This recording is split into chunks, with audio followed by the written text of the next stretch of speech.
What is going on, Sports by Fry fans? Thank you for tuning in to another Fry's Fast 5. Today I'm going to be discussing a little bit of NFL news. I did promise that my next episode would be AFL orientated, and I'm going to do a fantasy video on the weekend. So make sure you check back to your podcast station, if that's a thing, or wherever you get your pods, and YouTube for the video on the weekend. Going to release a little bit about how I structure my team. I'm here to talk a little bit about NFL news, and because it's Valentine's Day, I thought I'd give all my fans and followers a bit of a pump up. So it's not very easy to put yourself out there in the form of video, podcasts, writing, etc. But I have received a lot of positive news from friends, family, followers, all sorts of people from the different walks of life. So it doesn't go unappreciated. I do really thank all the people out there that are Sports by Fry regulars, or if this is your first time, then welcome.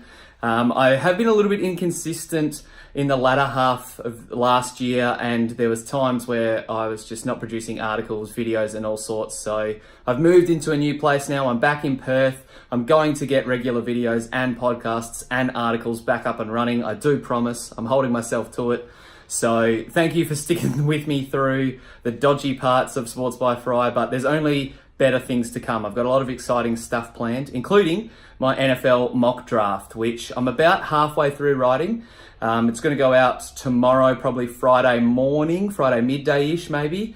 There's meant to be a pretty relatively quiet NFL off-season, so I thought I'd be able to get this thing done and dusted, but there just keeps being big story after big story that changes up some of the picks that I'd made and changes up how I think teams will attack the draft as well. So first things first, I want to talk a bit about Kareem Hunt. No matter where you stand on Kareem Hunt as a player, I think we can all agree that him, or what he did last off-season in Cleveland, attacking a woman in a hotel, is unacceptable and just flat out wrong. So I don't think the Cleveland Browns by any means are condoning his behaviour. You do have to remember that the guy who signed him in Cleveland just recently, John Dorsey, was the same person that drafted him in Kansas City. So while I'm all for second chances, this is a little bit of a murky one, because Kareem Hunt's still on the NFL Commissioner's exempt list, which means he can't train with the team, he can't play. So, and let's be honest, Cleveland doesn't really need a superstar running back. They've signed him for $1 million for 1 year. So basically that means they retain his rights and they can kind of dictate him in free agency in the off season, but he's probably going to get whacked with a 10 to 12 game ban. So he's only going to be coming into the Cleveland Browns organization, I guess you could say, in the latter half of the season. Could be nice to get some fresh legs, especially come playoff time.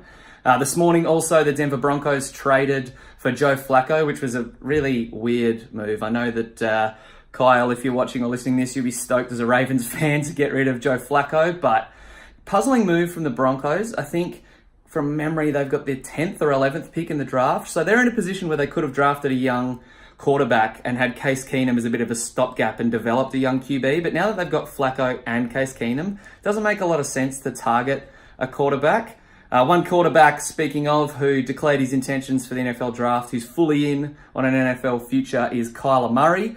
He was drafted by the Oakland A's in baseball. Oh, geez, I don't know when the MLB draft is, but previously, and then he went to Oklahoma, won the Heisman, and now he's declared he's fully committed to football. So, well, actually, no, AFL's football, so he's fully committed to the NFL, I should say.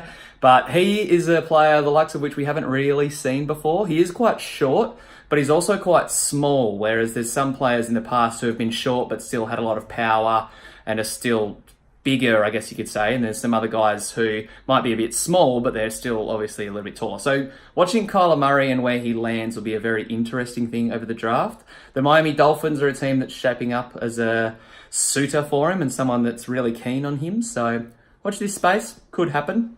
But that is going to do it. Like I said, AFL fantasy stuff coming this weekend. Thank you to all the fans and followers out there. Like I said, your retweets, likes, follows, shares, etc. doesn't go unnoticed. I try to comment back and engage in conversation throughout most of them. So if I miss any, I do apologize, but I'm going to really double down on that throughout the 2019 year. Big AFL season coming up. I'm excited for it. Make sure if you're a fantasy fan that you check out the Dream Team Talk site. My last deck of DT card comes out this weekend as well. So all 8 pieces that I've done for the preseason are finished. But once again, thank you for tuning in. Until next time, peace.